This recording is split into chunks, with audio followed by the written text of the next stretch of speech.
Alright, welcome Bubay in Toronto. Hello for the most enjoyable show of the year. Huwag niyo pong kalimutan syempre to share and post your photos and videos with the official hashtag of the evening, hashtag Sparkle World Tour and hashtag Sparkle Lego Esto Canada. Wow! And of course, all the way from Manila, nandito na sila ngayon sa Taste of Manila sa Toronto, Canada. Makakasama natin ngayong gabi ang pinaka-minahal ninyong sparkle artist, Kapuso comedian and the other half of the Bubay and Tekla show, Bubay! Kapuso veteran actor and host, Isko Moreno! And Asia's multimedia star, Alden Richards! So sit back, relax, and enjoy the show!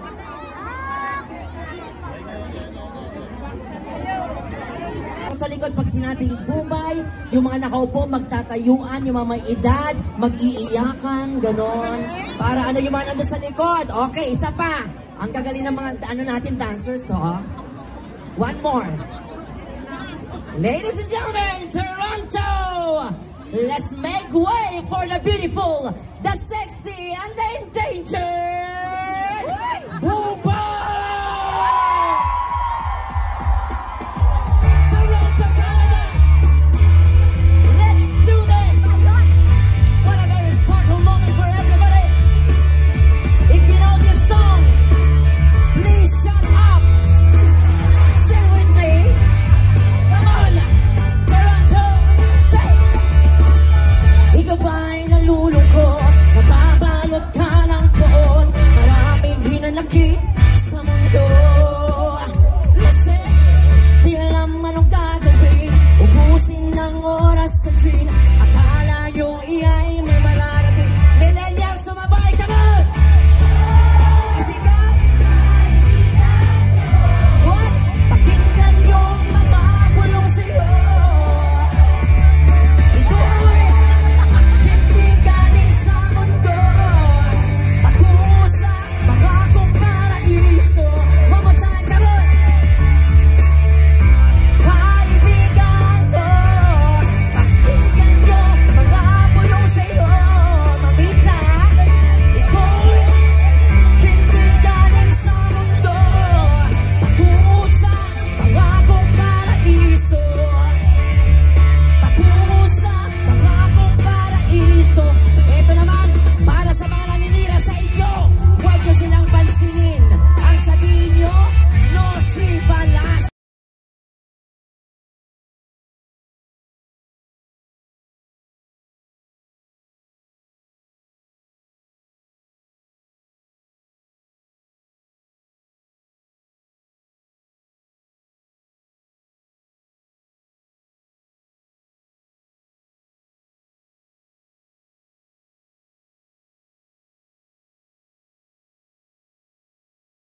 summer capital of the Philippines, Baguio City.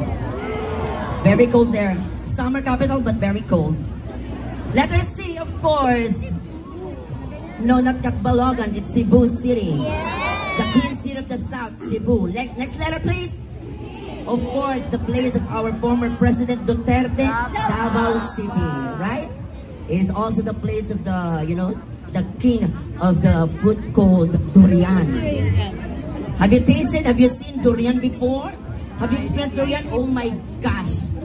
Smells like hell, tastes like heaven. Yes. Yes, you can. Yeah, di ba, Mami? Oo, bumulong si Mami yung parang ano, gumanis. Sabi naman, mukhang bastos. Next letter, please. Of course, where the People Power 1986 took place. EDSA. Yes, EDSA can be, you know, in the morning. Yes, it could be the main transfer to the airport, or it can be the main problem because of the traffic. Okay, next letter, please. What? F. I can offer you 3 places. Would you like to try? Fort Bonifacio, Fort Santiago, and Puerto Galera. We choose. Which one? Puerto Galera. Okay, next letter, please. G. Oh my God, you wanna taste the sweetest mango in the world? You should go to Guimaras. Yes. And if you want to visit the #1 TV station in the Philippines, you visit GMA 7. Yes. Next letter. H, of course. The very, you know, I want this one. You should visit this one. You should go to Hacienda Luisita, Interlac. Yes. Very controversial. Next letter. I. Oh my gosh. It's along Metro Manila, in the Manila. Intramuros. Yes. It's called the Walled City. Yes. Full of walls. Next letter. Oh, Jollibee. Yes. There are lots of Jollibees in the Philippines, and there's also a Jollibee inside Intramuros. Yes. Next letter, please. Nakalibre na again. L, of course, the richest. Come again. Lumita. Kasi tumato L ng L, bobo. Okay, because nauna na. Okay, let's forget K, okay? L now. L, of course, the richest place in the Philippines, richest province, Laguna. Yes. Why? Because Laguna. There's a saying there. Laguna, like that. Next letter. M. Of course, you should go to Makati if you want to process your Canadian passport. Yes. And visa, right? In Makati. Next letter. And of course, somewhere in, of course, Bulacan. You should go there. Yes. Yeah. M.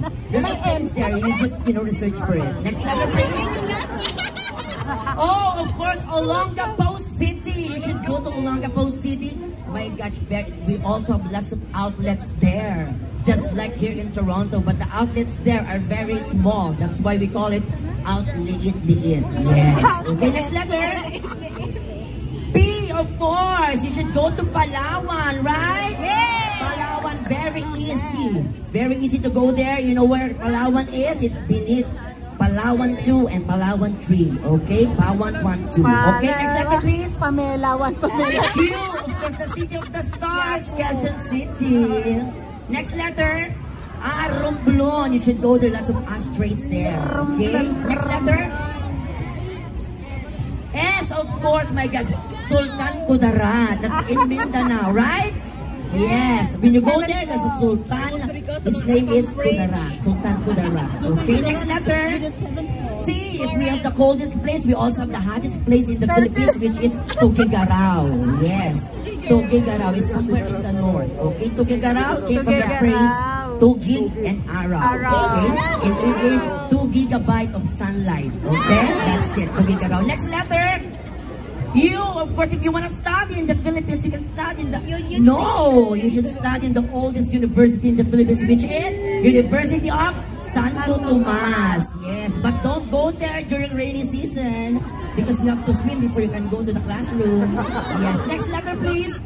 V! Oh my gosh, up north again. You should go to Vigan City. Yes, who's from Vigan? Yes, see? Have you heard the word vegan? But the people there, they don't eat vegetable. They eat pork. Yes. Yes. Diba? Tama? Like bagnet, longganisa, something like that. Next letter. W. Okay. Okay, I'll take you to West Philippine Sea. Okay? We should fight for our right. Okay? You wanna join me? Let's fight for West Philippine Sea. Okay, tomorrow let's go there. Next letter, please. X, of course. If you're, if you want to go out at night, you should go to BGC. They have the place there called Silo. You can party all night long. Next letter, please. Y. If you are a foodie, I can offer you 3. Okay. 1, Yellow Cup. 2, Yakiniku. And 3, 11-11. Okay. Yes, it's changed already. It's 11-11. Next letter. Z. Oh my gosh, it's the last letter. Okay. I can offer you 3 places. Of course, my own place, my province, Zambales. Or the province of my ex-boyfriend, Zamboanga City. Wow, we have some Zamboangueñas here. All the place of my grandmother, Cementerio. Okay, you go there and you tell my grandmother, Zumalangit na warang kanyang kaluluwa. Like that, okay? You go there, you come with me on Thursday, okay? Because we're flying back to the Philippines, okay? But the best thing about being a Filipino, anything that's happening in our lives, we sing on it. We put music on it, okay, to express our feelings, and you will see that tonight, okay? Once you have a, videoke session, of course, my God, mas malakas pang boses nila kesa sa yung kumakanta. I think you're Filipino. You are, but you cannot understand Tagalog. Hindi niya maintindihan. Sige, ibenta natin siya mamaya. But before we sing this song, to prove to you that we are musically inclined people, I would like to, of course, to express our thanks to our event partners. Bawat banggit ko po, please, palakpakan po natin at supportan. We would like to thank BDO Unibank. Thank you very much, BDO Unibank. Maraming salamat din syempre sa Mirage Enterprises. Thank you so much. And of course, thank you so much to Nice Print Photography. Maraming salamat. And now, hito na. My friend, what's your name by the way?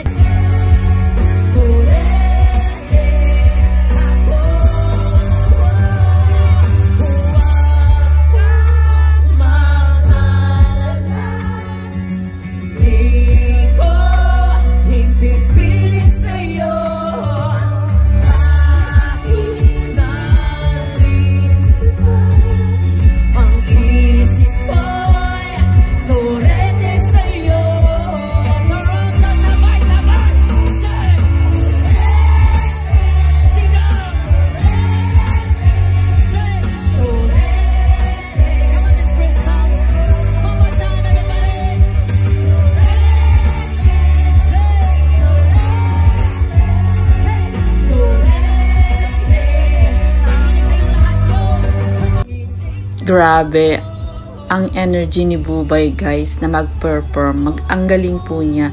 Maraming salamat sa inyong lahat guys. Maraming salamat at napasaya nyo rin kami dito sa Toronto. Super dami ng tao, super dami ng pagkain. This is a little fiesta in Toronto. Thank you guys for watching.